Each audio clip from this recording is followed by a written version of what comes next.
Hi guys, welcome to the Stage Performance Podcast.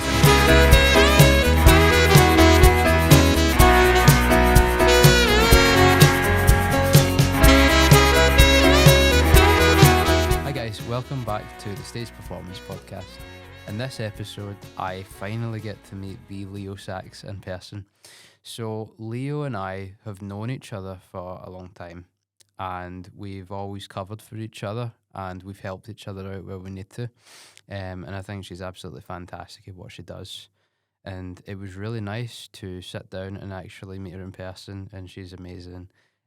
She has no shortage of performance experience as a musician. She's been all across the UK doing all sorts of IBIZA SAX gigs, and one or two other things that I thought were really interesting. So have a listen. Leo, thanks so much for coming today. I think it's actually really nice because you're the first saxophone player in the whole time I've done IBIZA SAX that I've actually had a chance to sit down and talk to. Oh, that's really cool. Yeah, well, you know what it's like? It's such a fast-paced life, isn't it? You know? And when you do this, you can be doing so many gigs a week and a lot of admin during the week and like traveling, meeting. I guess anyone in the wedding industry can really relate to that, or just in music in general. Yeah. So you might have a kind of texting relationship with some people, and this is kind of been one of those situations. Yeah. So it's We nice talk. to actually. We talk quite a lot, don't we? But we've never actually had the chance to meet properly. No. And I just love the fact that you're just such a nice person. Oh, thank you. And we could just You too. we work together really, I think. Well, which you've is saved nice. me multiple times if I've ever double booked. You know, and I think the double booking thing is quite funny because you will never admit that to someone. You just be like, yes, well, this person can do this, and you know. But that's the other thing. Like if we've mucked up, it's fine because Yeah. we know that we've got each other's back, and totally. that's what I like about working with you. Yeah, totally. As another sax player. And you've always been the first that I'll recommend if there's Aw, someone that's same. yeah. But no, like you say, it's nice to have that kind of reinforcements. Yeah. But when did you actually start doing this whole thing? Good question. So I started it about 1.5 years ago. So it is really super Oh, new. okay, It's right. really new to me.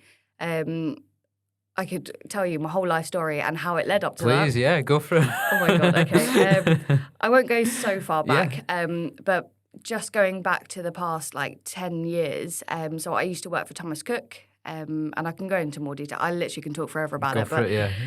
I used to work for Thomas Cook, and I did that as a singer-saxophonist and a show team, as they called Right. it. So I used to perform shows every night.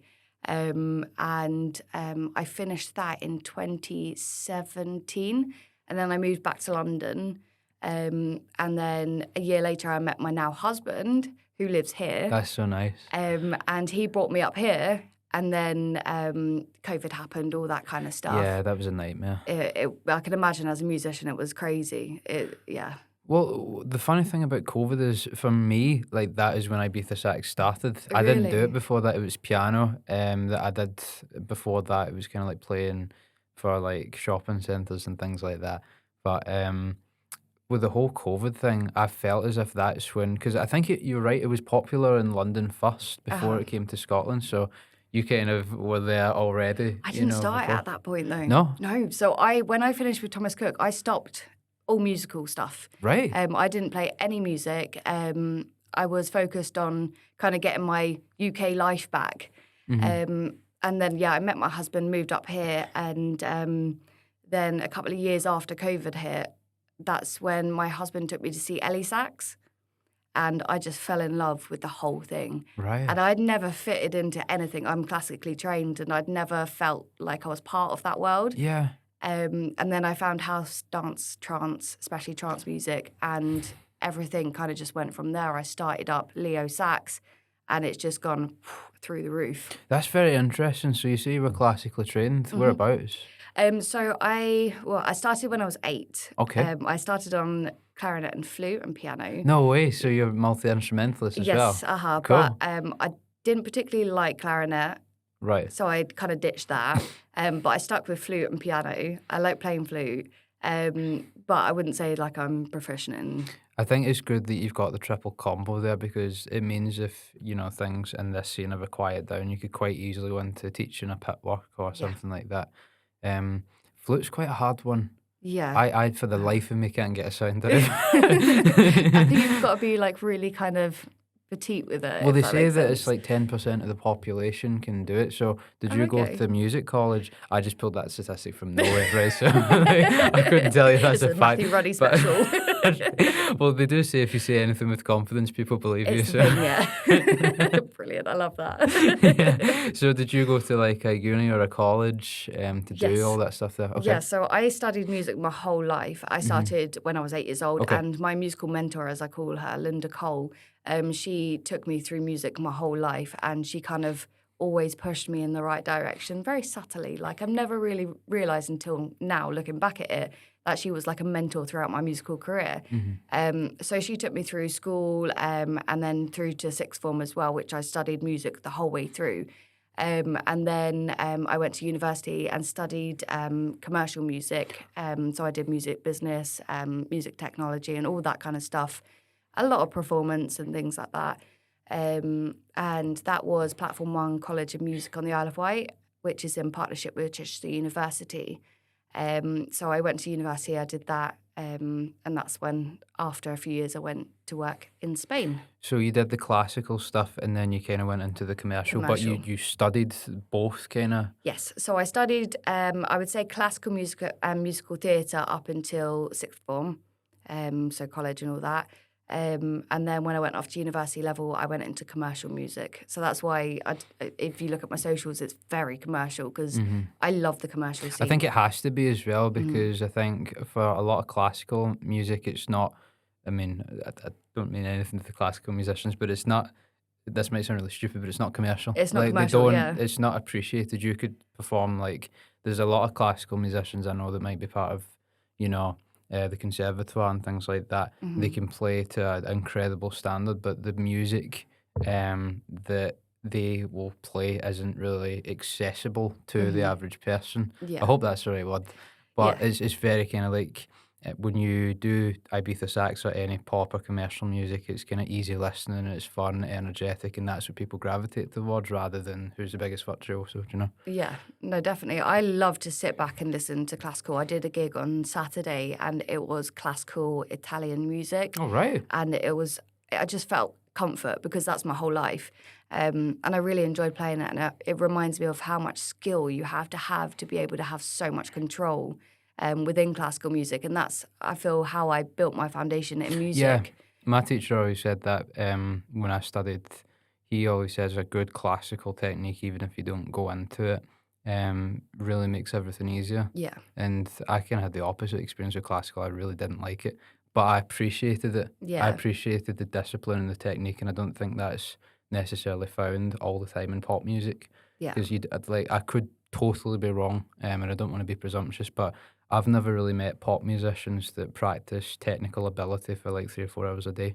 That's something that you tend to find more in classical and jazz. Yeah, I think in the classical side of things, I would find myself practicing a lot more because there's so much into classical, but there's so much into commercial music as well. But it's in kind of a different aspect with classical music. You, especially if you're a solo classical musician, you have to perfect every note and every dynamic. Yeah, and I think what you've got, which I'd say 90% of a lot of saxophone players or even classical or pop musicians don't have, is a grounding in both. So you can take the transferable skills. Yeah. Whereas you see a lot of people, and this isn't just music related, I don't know if there's a philosophical term for this, but a lot of people get really comfy with what they know. Yeah. You can extend this. This is a really childish analogy, but we were playing a game. I think it was. Are you into gaming at all? As in like Xbox? Yeah, it was. I mean, I like Hogwarts Legacy. Right. Okay. That's pretty much it. Yeah, but I can't remember. It might have been Street Fighter or something like that. It was one of those kind of fighting games, and there was a character, I think Ken, in it, and that's who the person liked to play. But every character has the different movesets. Right. But when you okay. play the game for years, you're like, no, I'm only going to play this character. Because you know how to work it. Right, but then there's a fear of learning all the other characters, and I think it's the same with kind of any aspect of life and music. When people have worked their whole life on something like classical music and that specific skill set, they say, I'm only going to do this. Yeah. And the same is applied to pop or jazz. You know, I think when people get to such a proficient level, they say, that's what I do. That's what you do, And I think there's a fear of restarting the game that a lot of people have. I think the difference that I've got as a saxophonist is I've tried everything and I've never really felt comfortable in anything until I found house and dance music. Yeah. Especially trance. Like, that is my vibe, trance music. What is it about that music that you really like? I think it's, especially progressive house, it's completely different. And I feel like it's just me in music. I don't know if that makes any sense. No, totally. I think everyone has that with a certain genre. Yeah, and it's got that relaxing aspect, but it's got that you can dance to it and you can party to it aspect as well. And I just absolutely love it. And I felt like that's the kind of me vibe. I love that. That can take years to find. Oh yeah, no, I'm how old am I? 33? I have no idea how old I am. When you get 30, it's all downhill from there. No, I'm joking.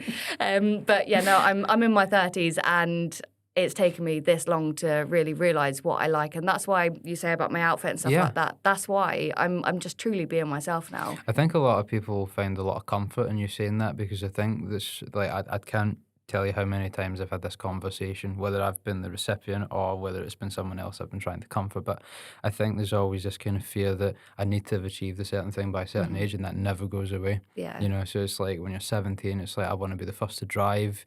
And I remember that. I don't know if you had a similar experience in school or college, but it was a race to see who could get the first, because there was so much clout behind that. And then it was like, I need to have a degree by like 21. And then people were already starting to feel existential because, you know, maybe you go to college and then that takes like 23. I was kind of in that bracket. But, and then it's like, I need to have a house by this point, I need to be married. And it's like, that never goes away. So I think when you say it took you a long time to find yourself, you know, given how much you've achieved, like, it's nice to hear you say that, because it makes you... I think, like what you say there, throughout your whole life, you're aiming to get to that goal, that life mark in your life. It's got to that point now where I'm just like, do you know what? I'm not going to reach for, like, I have my goals. Like, I know exactly what I want to do. But I think they're achievable if I really push myself to do it. But I'm just having fun at what I'm doing. I'm being myself, and people seem to like me being myself. So I'm going to keep doing it, because it seems to be getting me to those goals anyway. So. And even if you ever feel tired in what you do, like, you get to give joy to people for a living. Yeah, There's that's some the people, biggest thing. Yeah, my cousin was saying this the other day. He was saying, you know, you get to give joy to people. I'm filing invoices for the council. That's not a dig at anything, but like, it's the idea that sometimes there's some jobs, and many jobs actually, where you can do a really good job and not really see any emotional impact on anything. And I think sometimes, I know I can certainly take it for granted at times, and it's only when you talk to other people and you're reminded of that. Yeah. I've been a receptionist and administrator throughout my normal jobs, and that's another motivation for me. I can't ever do that again. What was it like? I loved the companies that I worked for, and I liked the people I worked with, but I did not like the job. Sitting at a desk is really difficult for me. Sitting for too long, standing for too long is just too difficult for me. I just like to be in the middle of, I like to be my own boss, do what I need to do, and enjoy what I'm doing at the same time. When would you say you were able to get to that point that you could say, like, IBIZA SAX is actually your full-time job? Really quickly, surprisingly. Right? Really quickly. So I started the SAX stuff in March, and I left my job in August. This year? Last year. Oh, right. I was about to say this year. Last year. You've done remarkable. It takes people years to get to that stage. I've really pushed, because I like I said, I liked the company I worked for and I liked the people I worked with, but I knew that I needed to be a performer. Like, I've always been a performer, and I enjoyed what I was doing so much that I needed to push myself to make that my full-time job. So within those months, I worked my absolute off to get to that point where I was like, right, I can go full-time now. Yeah, and what did that entail? Because a lot of the pop practice is very different to the classical. So classical is very technique-based, instrumental, and it's all about refining that. Whereas when you spend time with pop, I actually find that the instrumental practice takes less, and it's all about who you're talking to and, you know, making contacts. It's business, and music business. And it's who you speak to, how you speak to them. I think that's number one point, how you speak to people. Yeah. You need to, it doesn't matter if they're like a cleaner of the hotel or whatever, like, everyone deserves respect. And if you're respectful to people, then they're going to return the favor, they're going to help you out. So I just met who I needed to meet and spoke to who I needed to speak to, and made friends with who I needed to speak to. And I just respect everyone in the music industry because it's not easy. It's not an easy industry to be in. And yeah, just being nice to people, I guess. I think, yeah, one of the cool things, though, about the whole saxophone scene is that there's not many of us. I think there's definitely more of us now. Yeah. But there's a unique element to everyone. Like, everyone is their own character. Yeah. And you can sometimes find that if you're covering for someone or if they're, covering for you, it's like they're booking the character as well. Yeah. And it actually kind of incentivizes you to be more yourself. Exactly. And I love that because since I started it to now, I've been getting more and more. Like when I started, I had short blonde hair and I looked fairly normal. And now I've got like black hair with pink bits in it and I wear outrageous outfits. Like I don't always wear outrageous outfits. I do have jeans, but one pair. But it does incentivize you to be more yourself because people like you. Yeah. They see what you are on social media. Social media is a platform for you to show you. Yeah. And if they like you on the internet, then they're going to like you in real life. So. And I think that's the thing. It's like the thing is so appealing to both kind of extroverts and introverts because you might find that people who really love getting up on tables and jumping might book, like your Trav and stuff like that, who are excellent showmen or shades of sax. And then, you're very good at reading the room. Yeah, when I've seen you've kind of been in both environments where like you don't always do that. Yeah. You don't command the room to like, right, we're all doing this now. You know what's right. I'd say I tend to lean more into the introvert category. Mm-hmm. I've kind of forced myself to get better at talking now. But for the first 2 or 3 years of doing it, I'm like, I cannot. Yeah. I can't. It's scary because you are literally opening up yourself to everyone. Oh, my, yeah. Because you go on that mic and you say hi, everyone, and they look at you like, who are you? Why are you talking to I us? know. It's really heartbreaking sometimes. Or, like, I don't know if you do this, but, like, sometimes if I'm talking, I have a script. So I know if I've made a set list, what I'm going to say for each song.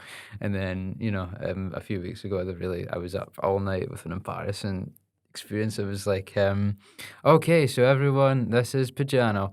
What is this song? I'm Not Bad Yourself. And I'm like... It's just like mental overload. You're like, oh my gosh. Just panicked him. Like, he asked the question that I answered. But I think when we're doing that kind of environment, everyone's usually quite drunk anyway. And I've kind of told the world now, but like, yeah, you have. before that he You forgot. dropped yourself in that one. But that's the thing. I think like temperamentally, some people are suited better for certain environments. I think I'm a lot better at one-to-one. In a group context, I say nothing. Like I'm really that guy on a night out that just sits at the table. So am I. Honestly, I am quite an introvert. I'm when I'm Leo Sags. That's when I'm very. It's an act. It is an act, but I am myself, completely myself.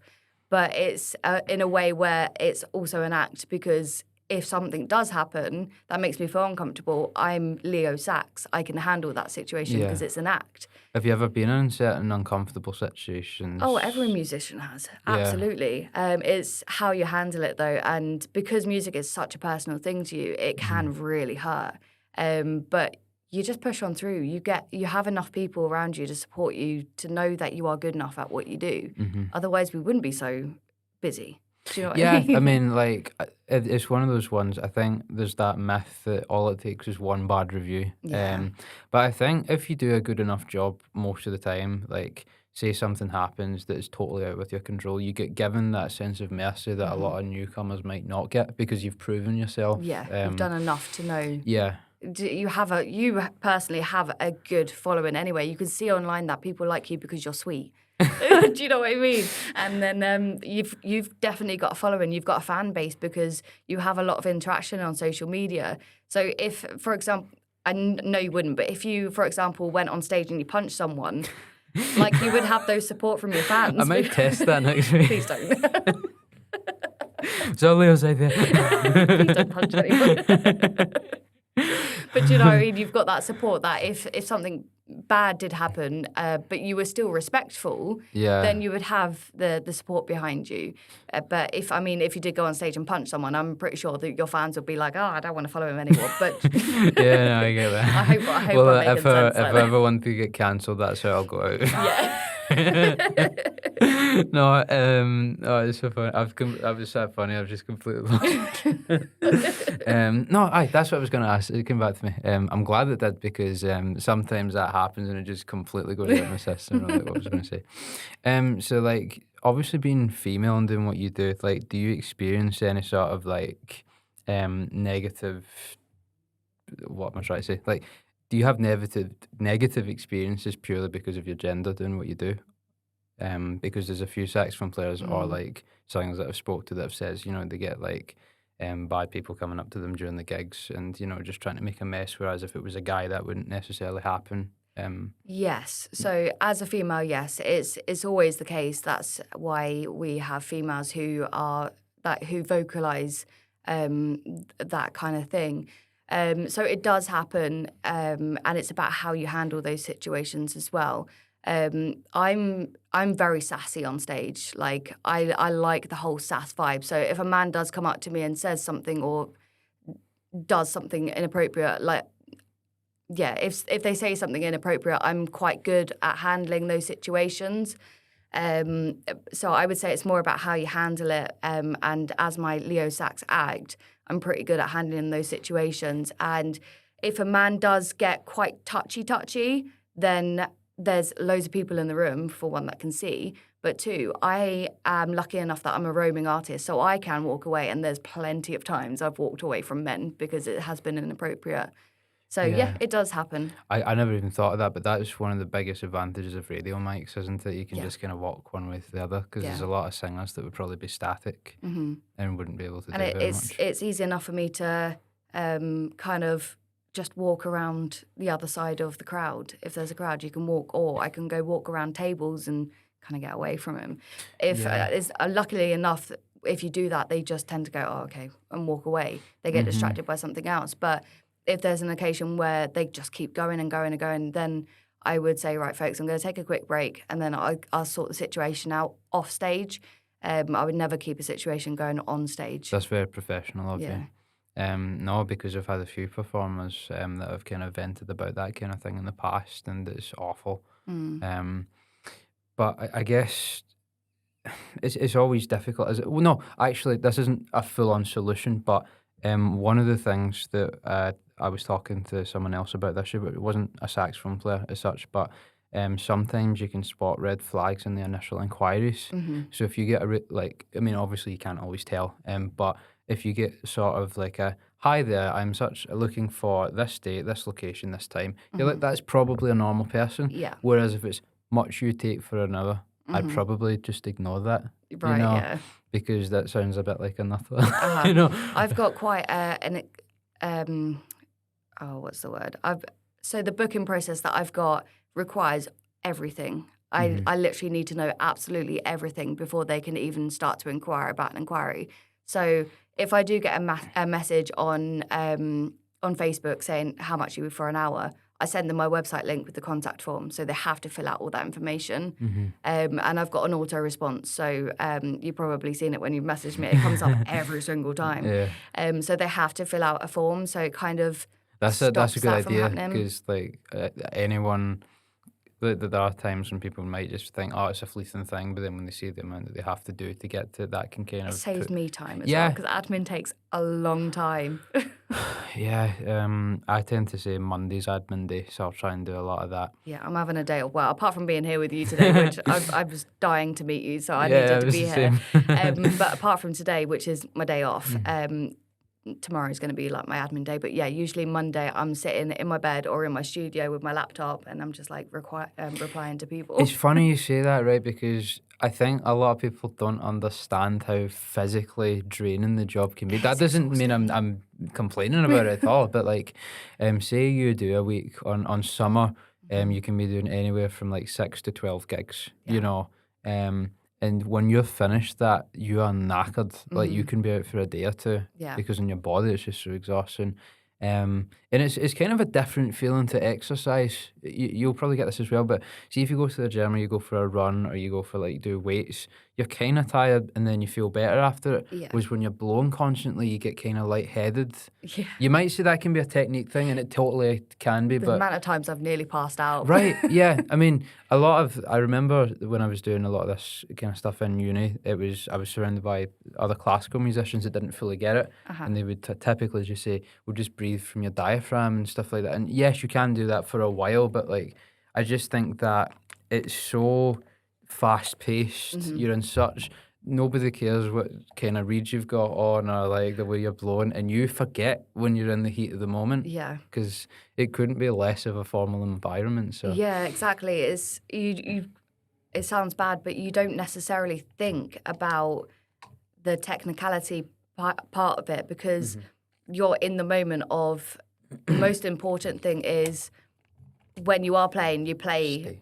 I'm trying to get the continue. I've left it off as well. I'm just gonna leave it. Yeah, the technicality is part of it, and so when you're doing it, you're in the moment of. The most important things are what you're playing is absolutely epic, and you're interacting with the crowd like perfectly, so they're having a good time. If they're having a good time, you're pretty much doing your job. Yeah. So you're thinking about smiling, laughing, having a fun. People are talking to you on stage and saying funny things, and you've got to react to them and like you're just social. That's quite hard though, isn't it? Because if you're trying to play and someone's like, "What is your next song?" or like like you don't always take the mic off and be ha ha ha. Yeah. You know? I mean, I love socialize. I love people, and I love interacting with people who are having a good time, and that's why I do what I do, because if they're having a good time, I'm having a good time. Totally. So, but yeah, anyway, the technicalities, you're not really thinking about it, but because you're thinking about what they actually want, and that's a good time. And when you play, you're playing something epic. So you're not technically thinking about your breathing. You have to be almost so. You're an entertainer first and like a musician second. Yeah, you know, in this particular, like the IBIZA dance stuff, that's pretty much it. Yeah, nail on the head there. We kind of spoke about this at the start. I don't think we were recording, but do you ever get nervous for these kind of things? No. No, right? No. And people ask me that all the time, and I feel like my head goes massive when I say no, I don't get nervous, because it's never. I've never had that. I've never been nervous. No, I've never had situations where I've got, I feel a bit. Oof. Apart from that time that I was telling you about before we started recording, when I was performing for my friend, and I actually felt a bit nervous, but it went away as soon as the music started. So I was like, right, let's party. But no, nervous, no, I don't think so.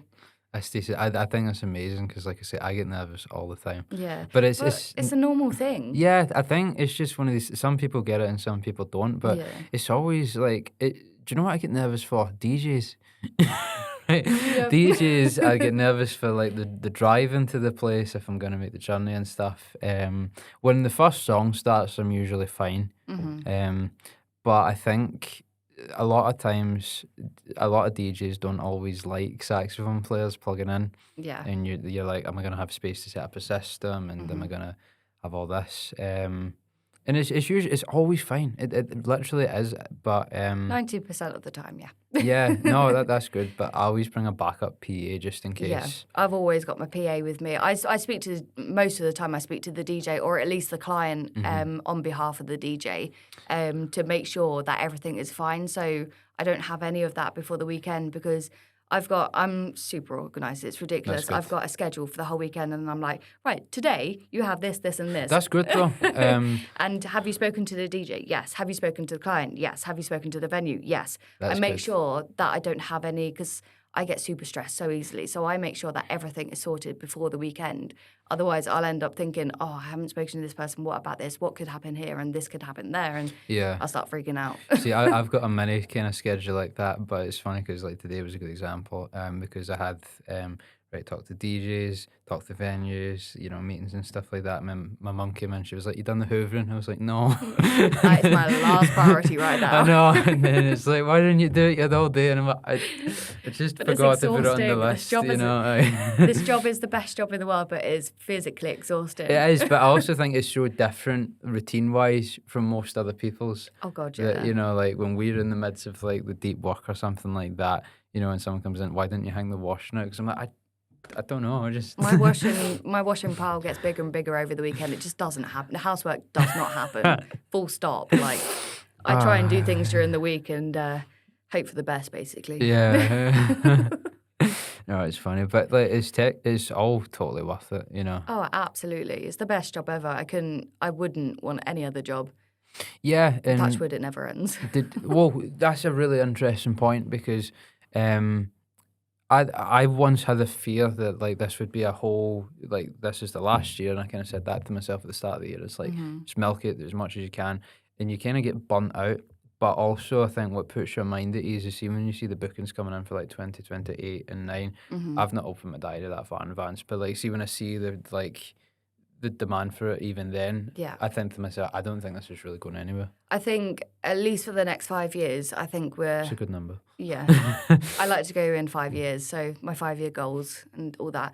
And I think for the next 5 years, touch wood, we're okay. We're safe. And even if it doesn't, though, like it's totally fine because like you have so many instruments and so many other lines of work that you can go into, whether it is the pit work or whether it's teaching. Is that something you'd ever want to do later in life, teach? Or? Teaching. I have been teaching probably since I was at university, to be honest. And I still speak to some of my students who are like older now, and to see that they still play sax is really cool. Yeah.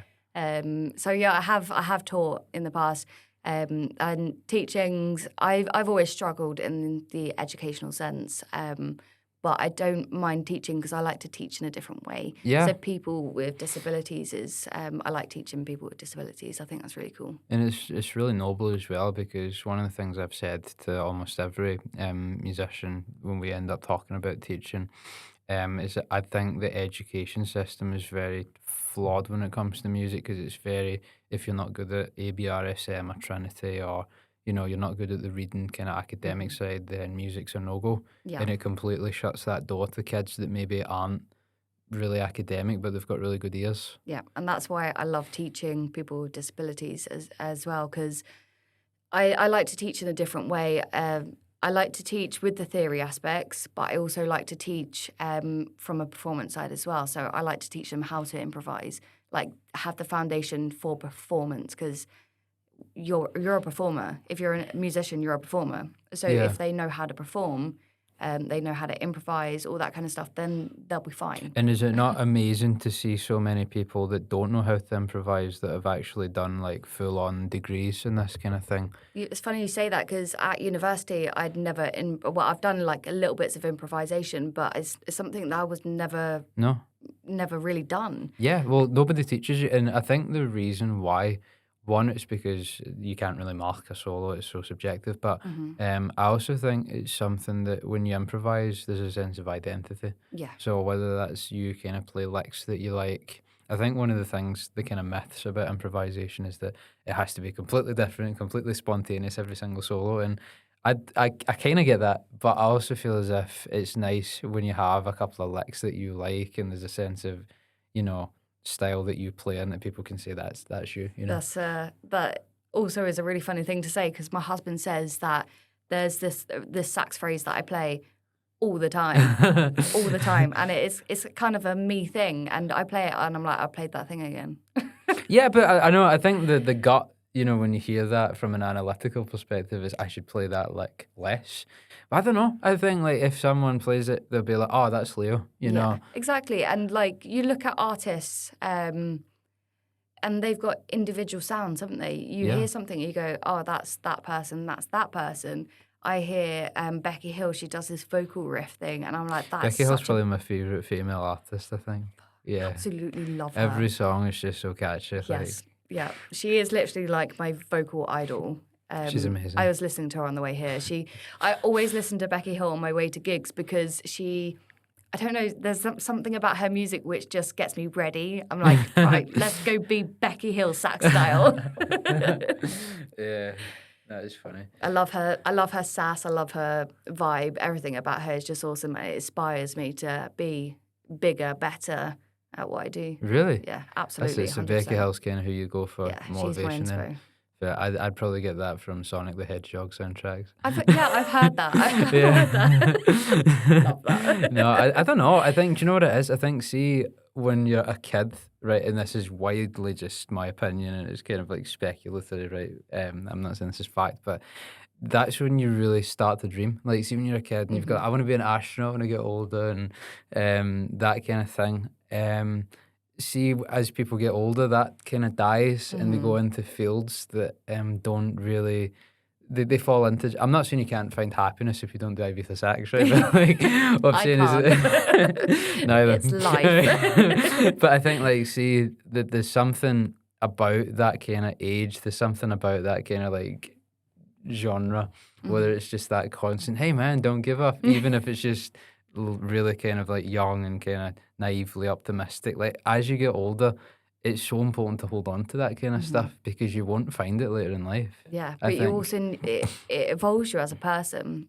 Everything throughout your life evolves you as a person. Yeah. And for you, like, Sonic the Hedgehog is a good foundation to have. I think as cheesy as it's, and I never thought this would go this way. So that's so funny. See, with every single one of these Welcome podcasts. to Matthew Ruggy's therapy session. I'll send you the invoice after this. But it's funny because every time I've done one of these, the conversations always went in a completely different direction. It's great. It's what podcasts are for, isn't it? Yeah, but no, I think, see, when I was younger, right, like, you might relate to this because you did like music or like kind of art. And I think a lot of creative people tend to have quite solitary kind of like not fully, but like maybe you don't necessarily fit in at school, or maybe you don't necessarily like, you're not one of the... Spend your whole life in your room practicing. Well, that, but I also think, like, I don't know what the girl equivalent to this, but when you're a kid in high school especially, it's like, you know, as a guy, if you can't play football, you can't fight, or you're not into that kind of stuff, then you're just kind of in the corner. And for a lot of girls, it was like, you have to be the prettiest kind of thing, and it was like the... You know, you see it more in America, but I'd say the kind of Coatbridge equivalent is join a football team. And I think it's so weird because you say that, and yeah, that definitely is that aspect, absolutely 100%. But I never cared. No, and never cared. That's, I think, one of your best qualities actually is your yourself. indifference to kind of like things that don't matter. And I think like you kind of went through all of that stuff, you know, with a clear direction of what you wanted to do, and like you went for it. I'd say I probably didn't find that till later, but as cheesy as it sounds, I feel like I'm old enough I can say that now. See, if I did kind of like hang about myself when I was in primary school and stuff, it was just the Sonic stuff that kept you going. See, with that kind of, even if it wasn't real, it was like the, hey, you know, don't give up kind of thing. I think that was just really something. sweet. And see, I think there's a sense of gratitude I have to that franchise, because it's like what I'm doing now, where I was when I was younger, and it's like, thank you, you know? Yeah. You should try and get a sponsor from them. I would That'd love be that. really cool. That'd be really cool. I don't know if Love Sega that. would look in this kind of direction, but you Tag know them what? in the video. I might do. Yeah. Sega. He's your man. I'll definitely clip it, yeah. Speaking of original music and stuff like that, and like things that make you happy, you've done singing and some original music stuff as well. How did you get into that? Right, so I studied at university, like I said. So I went in as a vocalist to university, not a saxophonist. And so vocals is my first instrument. But because the sax vibe has just gone through the roof here, that's kind of prominent at the moment. And I've been trying to leak vocal stuff, and people have been sending me messages saying, can I book you for sax and vocals? So it's kind of coming in now. I haven't really tried to push it, but my next 5 years is to launch my vocal stuff and my original stuff and things like that. And I've got this song that's coming out in the next couple of months called Midnight Run. And all right, cool. It's doing my head in because it's one I of never those thought you would songs. say that, to be honest. And I hate this song actually. No, I it's love really the just song. to pay the bills, really. Tax write-off, you know. I mean, it's doing my head in the way that it's one of those songs where you listen to and it just doesn't leave your head. And I need to get it out there because once you've released a song, you're like, right, go, just Yeah, go. it kind of leaves your life for a Yeah, bit. you don't have to listen to it over and over again in Logic and all that kind of stuff. You've done it. Oh, you're recording it yourself? Yeah, so all cool. the songs that I do are completely me. You're so so versatile, it's unbelievable. Like, that's so cool. Oh, thank you. I use some samples and things like that, but the majority of it is me, keyboard, singing, sax, whatever, and then just releasing them and hoping for the best. And this new one that I'm releasing, Midnight Run, is completely original, but it's more like poppy. It's a completely vocal song. There's a sax solo in it. It wouldn't be a Leo sax song without sax, you know. So that's coming out, and it's just, I'm so excited for that. But it's just there's something not quite right with that at the moment that I'm trying to. It's changed so much over the past couple of months that I'm just like, right, come on, I need to get this out. I think it's really interesting when you talk about the whole I need a saxophone on this kind of thing, because I think it's funny, isn't it? Because you want to be. I think if I've ever tried to write original stuff initially, I didn't put the sax in because I wanted a break. The whole point was to be like, because when you do so much saxophone, as much as you love it, it's a job at times, and you need other creative outlets to get that sense of satisfaction. But every single time I end up writing a song, at the last second, like the producer will be, maybe we should put some sax in that. And you're like, everyone always says that though. They're like, put some sax in. Yeah. But this one, the one that I'm just talking about, it's got sax all the way through as well. It's a brass based kind of song, so it's got like stabs in it and things like that. So, and then there's a bridge, and I was like, oh, I'm just put sax in there. That's where it's gonna go. But all the songs that I've released previously have just been sax-led songs with a bit of backing vocals and stuff in it. And people are like, is that you singing? And then they said, you should actually just sing a bit more, and sung a bit more. And they're like, wow, sing a bit more. And they've just kind of kept pushing me to do it. So I've got a husband who likes to push me in a good way. It's like, sing. Yeah. Okay. That's good. It's also nice that you got someone that's in your corner, actually. It's always been him. He's always the one that's pushed me to do this. He took me to see Ellie Sax. I was like, I don't want to play. I don't want to do it. I don't want to do it. And then I saw Ellie Sax. I was like, maybe I do. And I picked my sax up, and I was like, oh, I fell in love with it again. And it's just gone from there. Well, it's amazing because you really need people around you that like are willing to give you that tough love or that tough kind of like go and do for it. Tough love, and you don't always appreciate it at the time, because sometimes you're like, why'd you say that? I don't want to do this. And but I think you kind of realise at times, if you can be with friends and stuff that are kind of like, I don't want to say yes men or that, but they won't push you. You know, and if you say, oh, I'm finding this hard, the first instinct will be like, oh, just give up then. And you're like, you're not supposed to say that. Yeah, don't say that. Yeah, and the good thing about my husband as well is he is very focused. He's very sensible. So I'm very creative. He's very sensible, and he's like, right, don't forget, this is where you need to go. Like, this is your path. And he kind of keeps me on track, because I'm like, oh, what about this? This looks pretty. This looks fun. I think that's good, right? Because see, in any kind of like writing, Joe, you tend to find, or like with anything, you have like your refiners.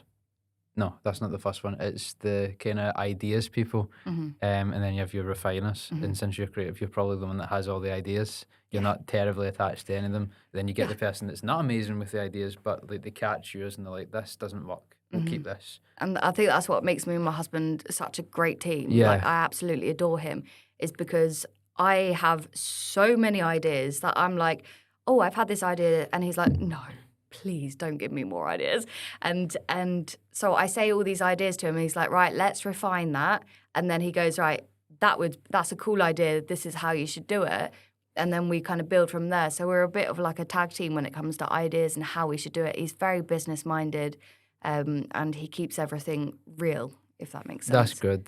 No, that's fantastic. Yeah. Great team effort. Yeah. Other thing I was going to ask is, see, you've done some festivals recently. Yes. Yeah. How's your experience doing a lot of that? Because you're getting bigger and bigger constantly, and your crowds are getting bigger and stuff. You. So, like, so when I was at university, that's when my festival life kind of started. I did Isle of Wight Festival, Bestival, Glastonbury. So Glastonbury. Yeah. That's so cool. Yeah, no. Right. So I've done the festival scene. I love the festival scene. That's where my heart lies, is the festival scene. Brilliant. And I'm hoping next year that I can do some more. I know that I've got some festivals booked in already, like Keswick Mountain Festival. They've booked me to go back again next year, and That's brilliant. I love that festival because it's a daytime thing. So I do my funky house stuff, and it's just really good fun. And Yeah. and I like doing the ones where all the big I like festival, big lights, smoke machines, dancers, that kind of thing. I love that vibe. And yeah, so next year I'm hoping to continue that on a bigger scale to this year, and then the year after bigger and bigger and bigger. So that's where my kind of brain is going with that. Go for it. And I think it's what we were saying earlier, it's about having goals and having fun. And if you can align the two, that's just... Having fun. You can't put a price on that. Yeah. But that's the thing, like, you'll naturally progress having fun, and you can't beat someone that's having fun. Not that life is in any way a competition for anyone, but it's like, see, if someone was doing this... I think classical's probably easier. I remember a guy on my course who was just amazing. His name's Jack Halforty. I can name him because I'm saying nice things. But he was just insane. Like, he was really good.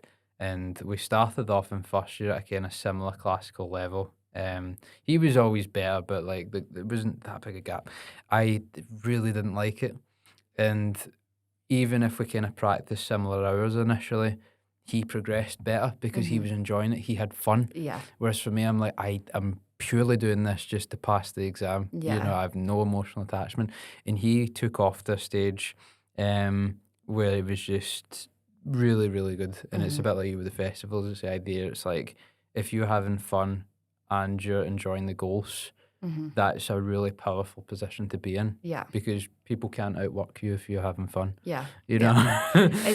I met a percussionist last Apres season in Morzine when I was gigging out there.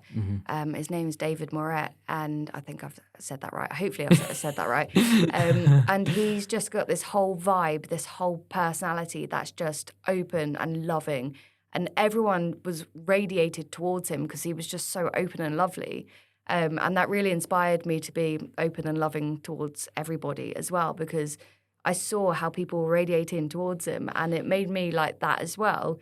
And it was just such a good gig because everyone was just in the same mentality, the same vibe. So, yeah, he was just really lovely and kind of inspired me to be more open and loving as well. So that's class. Yeah. No, that's really nice. Each experience is kind of like a building block.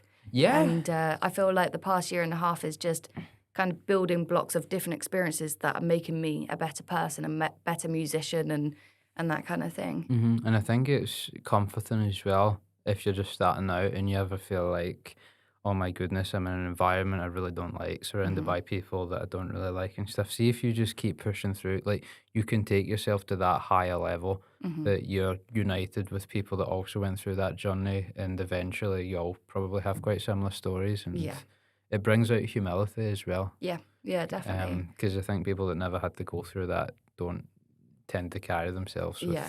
It's even with bad experience, they build you to the person and the musician, artist that you are as well. And I think I've had enough experience to know that what I don't like and what I do like. And I've also had enough experience to know that I need to have the most fun as possible because they're the memories that you carry forever. And that's your life that you're living. So if you're having a really good experience, you're going to remember that and take photos and that kind of thing. And they build you as an artist, but they build those lasting memories that last forever. Yeah. Very deep. Yeah, sorry. No, it's great. It's great. I like to think about everything like that because you only live one life. You only live each moment of your life individually, and you just need to live it to the best possible. You're never going to get that experience again, so you might as well do it the best way. Yeah, very, very true.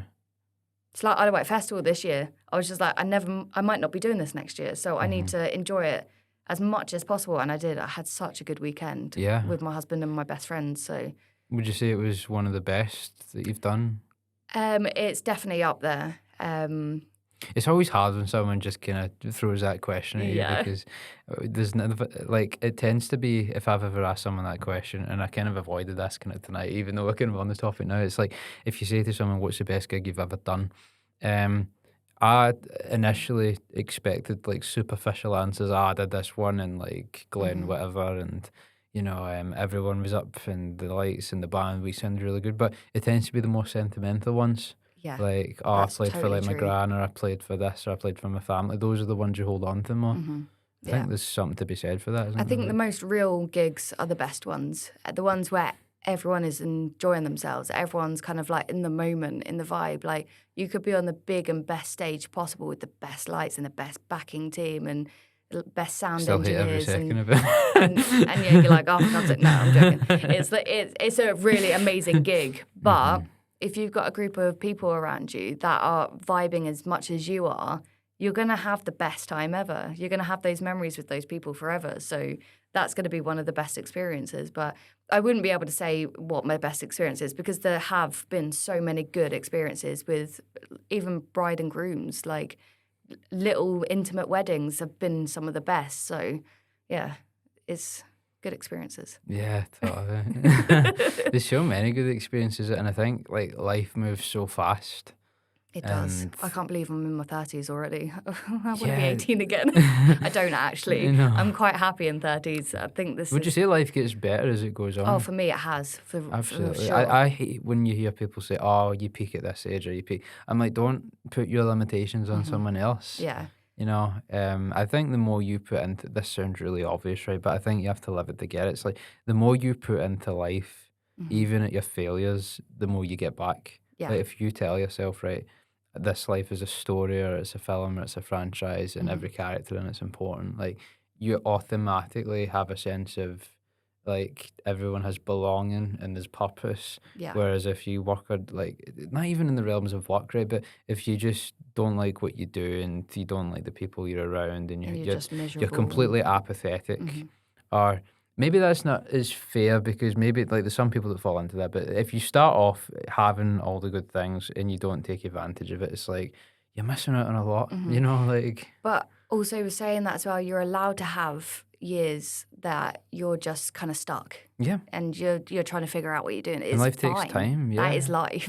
That's something that I think you only learn as you're older, though. I Yeah. think, see, because there's a sense of progression up until you're probably finishing uni. Yeah. And then life becomes a bit more arbitrary, at least in the sense of goals, because, like, there's a guarantee more or less you're going to finish high school. There's a guarantee you're going to get your degree. I think there was an actor that I was talking to recently. It was Ross Flynn, and he was saying that, you have your degree, you kind of beat the dragon, then it's like, now what?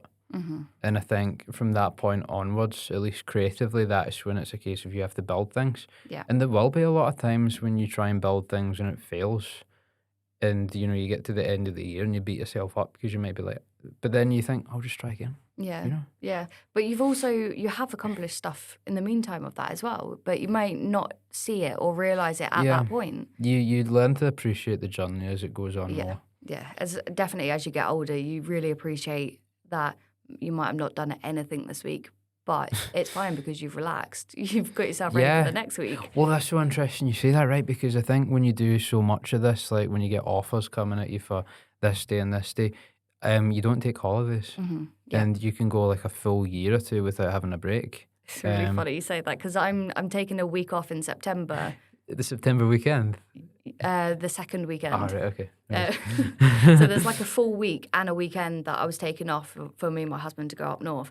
And I've snuck a gig in Burnt Island on I think it's the Friday or the Saturday. And I was just like, it's fine because we're up there. It's only like she really wanted a sax player. And I was just like, you know what? I've got a feeling that it's going to be a really money good... anyway, isn't it? I suppose. Yeah, and I was like, I've got a feeling it's going to be really good. It's up in Burnt Island. I'm there anyway. She was a really nice person, so I was just like, yes, let's do it. Let's have an awesome time. So yeah, we're going up. I snuck a little gig in there, but yeah.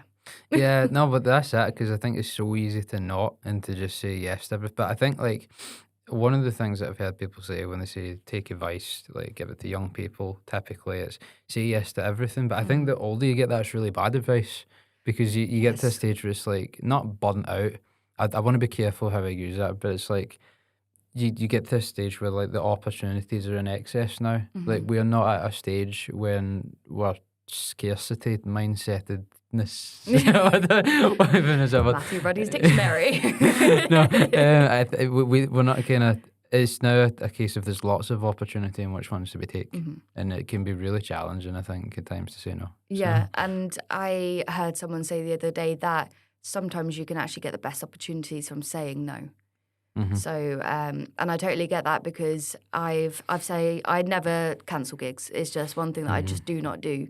There's been a couple of occasions where I've literally rolled out of the hospital bed into a gig, and I broke my ankle and I went on stage, and the next day I went to hospital, and they were like, "You've broken your ankle," and I was on stage in high heels the night before. So, I always, no matter what, I will be at a gig, but.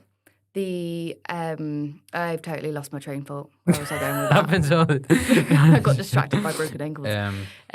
No, but it's very admirable because it shows that you won't, like, you're not gonna, if someone, because I've heard people do that, not just sax players, but like they get like bounty hunters. That's where I was going with that. So I never cancel a gig. So if I get something better, like I was supposed to be going to Ibiza this year. We're not now for personal reasons, but we were supposed to go to Ibiza, and I've got weddings booked in, and I was given the opportunity, and I was like, do I cancel these wedding gigs that I got in and go to Ibiza? Just or like, your do... specialty is just not my specialty.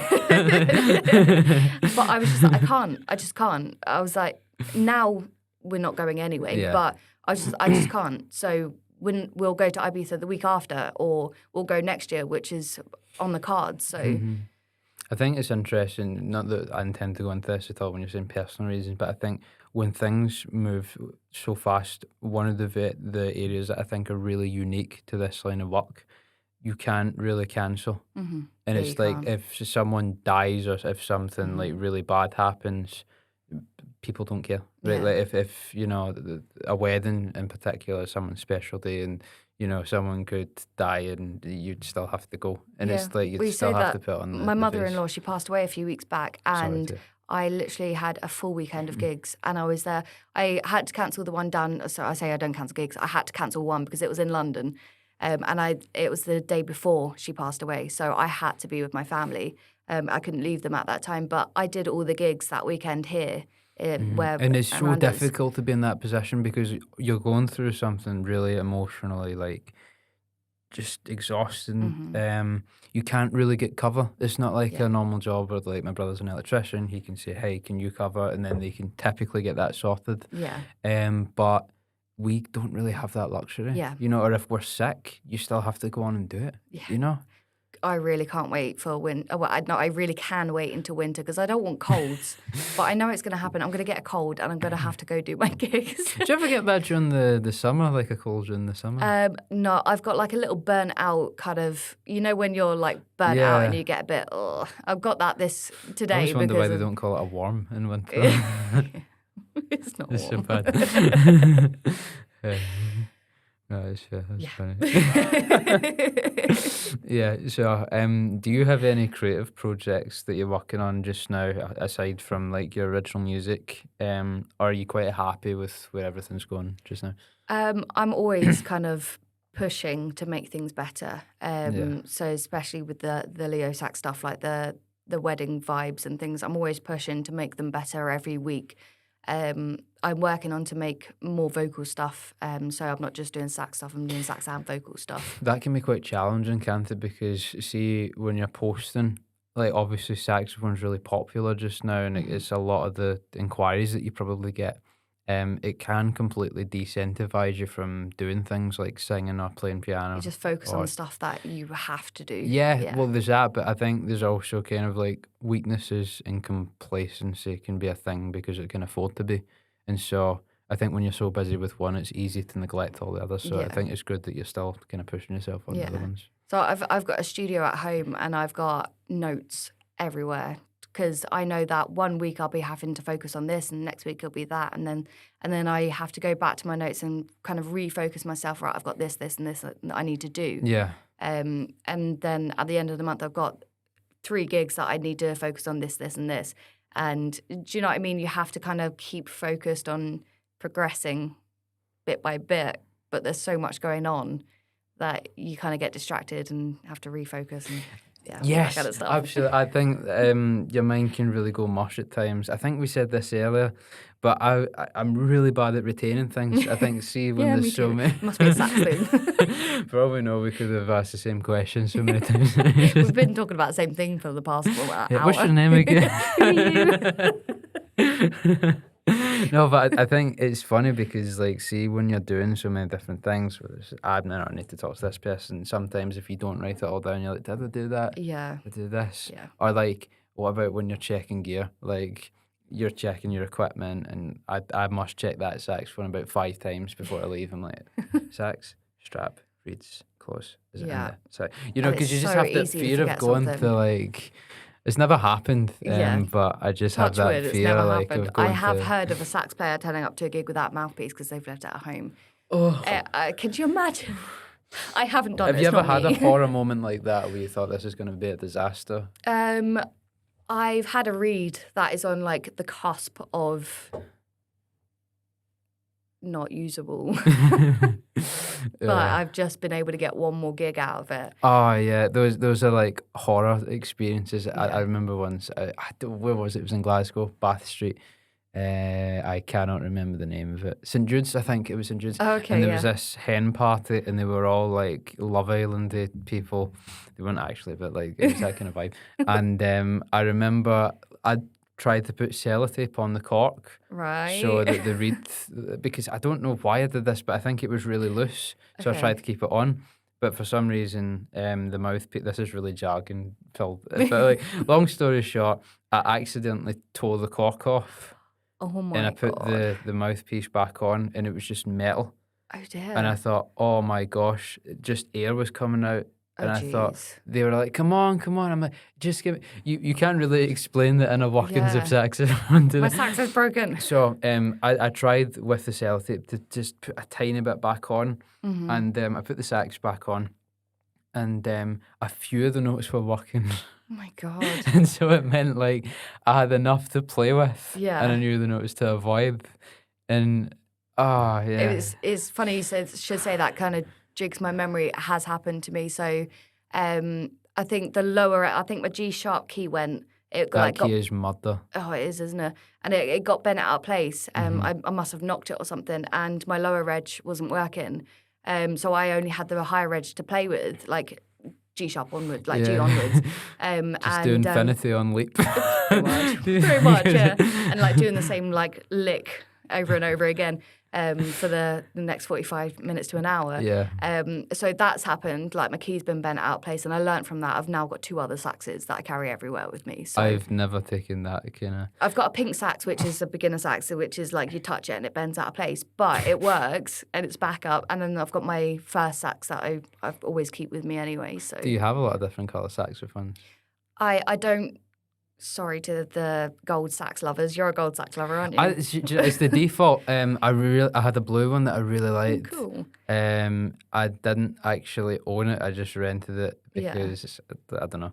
But I don't like the standard saxes, by the way. I've never used I've used gold saxes like when I was giving them to me from the school and stuff, but I've never bought a standard sax. I've just never. it was liked more it. the makes that we were kind of incentivized. Everyone in RCS, Selmer was the one.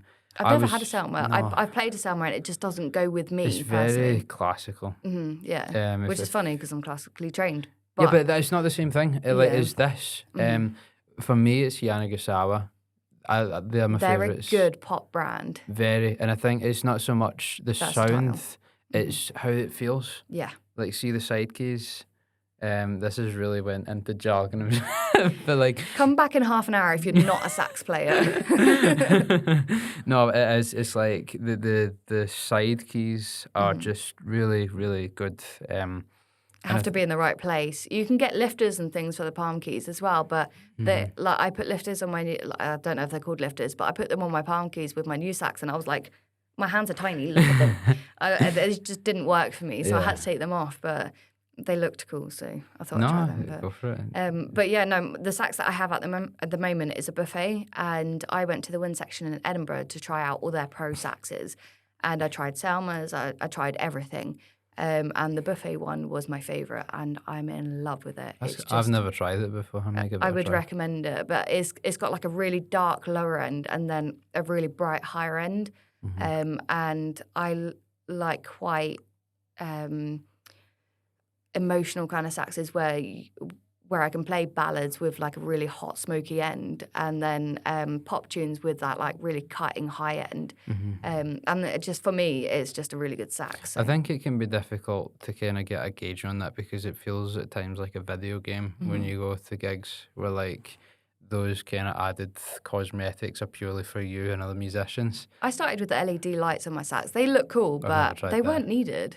Doesn't matter, you know, at the end of the day, it makes it look cool. Yeah. But yeah, that's amazing. The last question I had to ask is, where can people find you? Okay, so I've got my website, which is www.leosax.uk, Instagram @leosaxuk, TikTok, Facebook, and YouTube. Brilliant. @leosaxuk. All of them. That's class. Well, the time just flew into the... That's gone too quick. It has, Can we do it again? Let's do it. Okay, hi guys. No, that was amazing. So thanks. Thank you so much. Thank you so much for being here. You're the first saxophone player I think I've actually had a chance to sit down and like... I really appreciate you having me as well. So no, it's been so fun. Thank you guys.